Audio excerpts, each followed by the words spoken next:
Is developing very closely, especially on the sidelines of the G20 summit as well. Will the two meet, which is President Xi Jinping and Prime Minister Modi? Meanwhile, three of the world's most powerful navies will be displaying their sea might in the Malabar exercise in the Indian Ocean. India's military might will be compounded by hefty ships from the US and Japan, while China watches with a very keen eye. Here's what to expect. I'm telling you again, it's not the way. Please, don't use force. Anger, threats, intimidation. As India and China are engaged in a tense eyeball-to-eyeball confrontation at their land border in the east, there is a bigger churn taking place in the Indian Ocean region.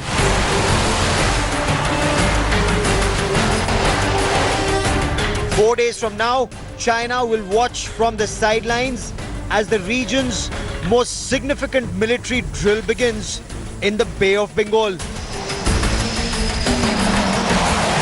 The 21st edition of the Malabar series of joint naval exercises kick off on the 10th of July, with the navies of India, Japan and the United States deploying their largest warships.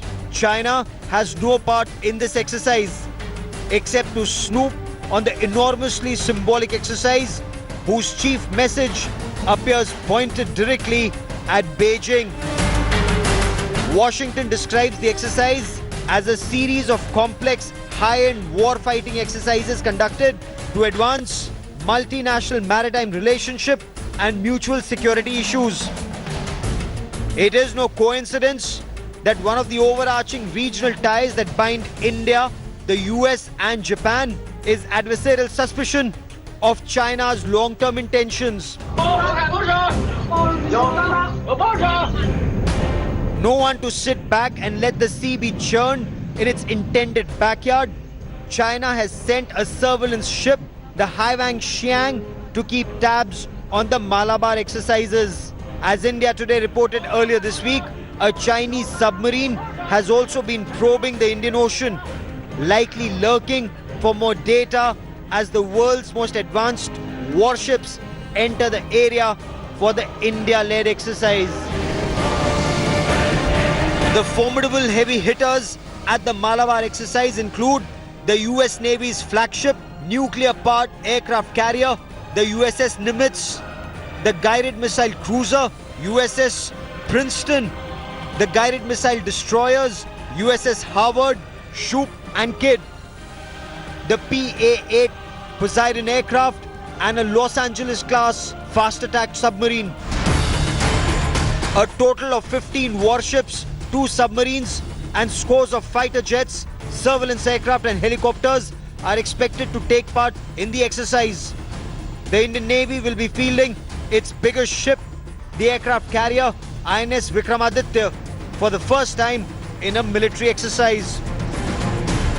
It is certain that China, which has a far bigger navy than India, will employ every asset possible to listen in on the Malabar exercise, to snoop electromagnetic stealth and coding data of the three nations' warships. One thing is clear, as the Doklam standoff simmers, things are about to hot up indefinitely between India and China. With Shivarur, Bureau Report, India Today. Well, the standoff between the two countries have already reached a high point, and in midst of this rising rhetoric, the question is, can India and China actually afford a short-term conflict? Forget about a long-term one. Other questions that need to be asked. Will the Modi and Xi Jinping talks not happening now, with what at least seems to be, add to the tension which is already on an all-time high between the two countries back home? Meanwhile, with what we've been witnessing in the kind of commentary and language, are bilateral ties now, at least for the time being, in deep freeze? And is the border standoff that we are seeing to be a long-haul situation? Joining me on this debate is Shrikant Kodapalli, Professor of Chinese Studies at Jawaharlal Nehru University. We are also joined by Rajiv Dogra, former diplomat, Major General Harsha Kakkar, defense expert. In the studio with me, Vidya Shankaraya, foreign affairs analyst, and Lieutenant General B.S. Jaswal, defense expert. Let me come down to you, Mr. Jaswal. You know, there's so much been said, something which was also started by our own defense minister, where he went on to suggest that we are no longer in the 1960s. Things are very, very different right now. But the question is, are we actually in a place where we can even afford a short-term conflict with China, forget about a long-term one?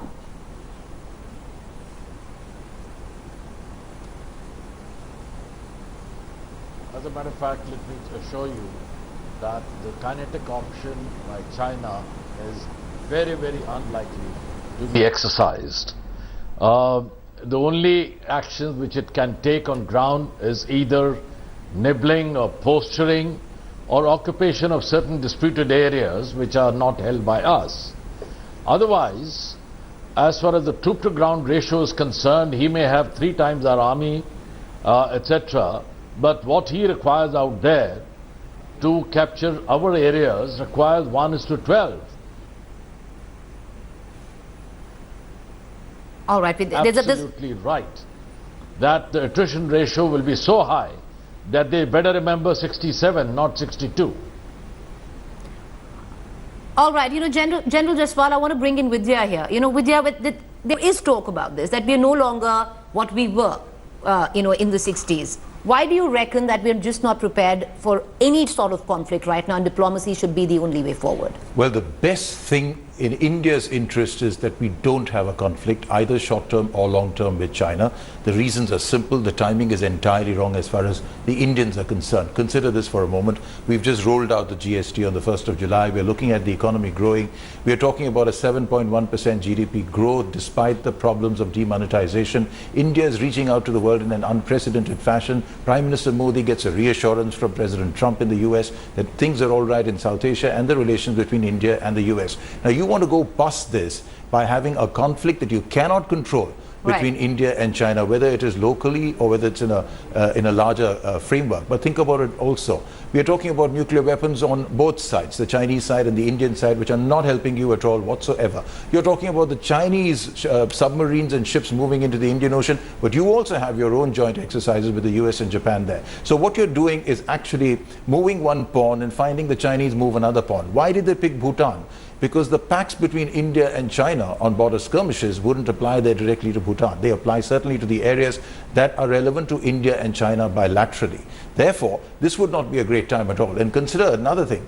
At 7:30 this evening at the United Nations, there would be a treaty adopted that will completely legally prohibit all nuclear weapons. Now, this will have repercussions in itself on relations between nuclear weapon states or any conflict. So therefore, I would strongly suggest that diplomacy must be deployed in every possible manner. And at best, what you can consider is maybe the Indian troops continue to stay there, maybe the military standoff continues to remain unarmed, but maybe you can just continue that and maintain that for a while.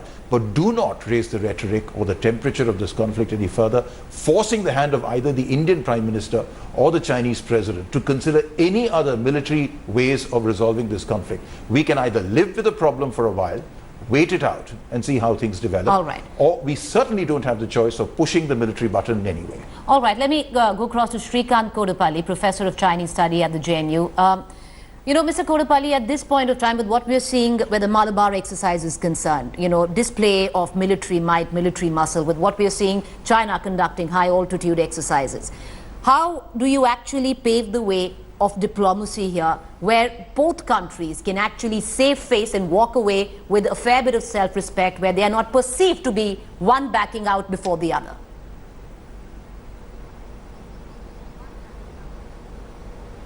Well, as far as the Sikkim-Bhutan standoff is concerned, there could be de-escalation by introducing CBMs, confidence-building measures. A border personnel meeting is possible between the two armies in terms of looking at what they call as intrusion or transgression in these areas. India has genuine concerns in the region, and also with its special relations with Bhutan since 1910-1947 and reiterated in 2007. So it has some obligations for the Bhutanese security. So in other words, there is a context for this. As far as the Indian Ocean is concerned, there are some concerns for India. This is reflected in the submarine visits by the Chinese to Colombo port and Karachi previously in 2015, and recently in the last, say, few months, where a number of vessels have been seen in this area. Now, since 2008, China had been dispatching naval contingencies as part of the Gulf of Aden counter-Somali piracy operations. However, since the piracy incidents have declined in Indian Ocean, there is no longer the necessity for the Chinese to conduct such operations in the Indian Ocean. In fact, the piracy incidents have increased in South China Sea and Southeast Asia. So there must be more focus on that region rather than on the Indian Ocean.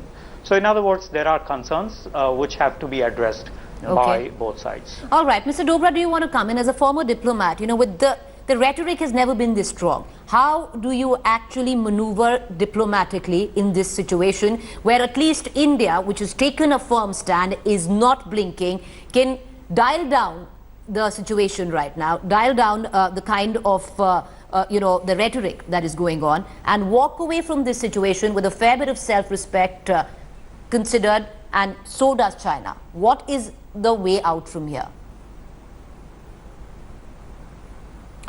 Well, you're absolutely right. What is the way out, and how should we scale down the temperature or the tensions? Because war is in no one's interest, nor are skirmishes. Fortunately, neither war nor skirmishes have taken place so far. What has been happening is push and shove. Let's hope that also doesn't happen.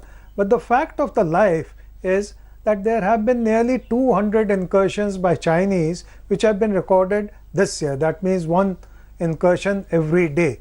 The fact of the matter also is that it is China which has been upping the rhetoric and upping the temperature all along ever since Mr. Modi's visit to USA. Whether there was some connection with that is a different issue.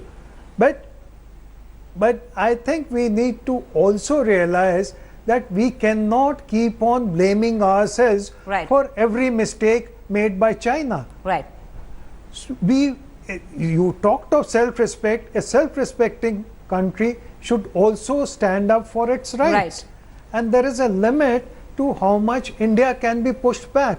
So I think one thing that must be clear is that we must stop this habit of blaming ourselves for the others' mistakes. The second thing is, how do we scale it down?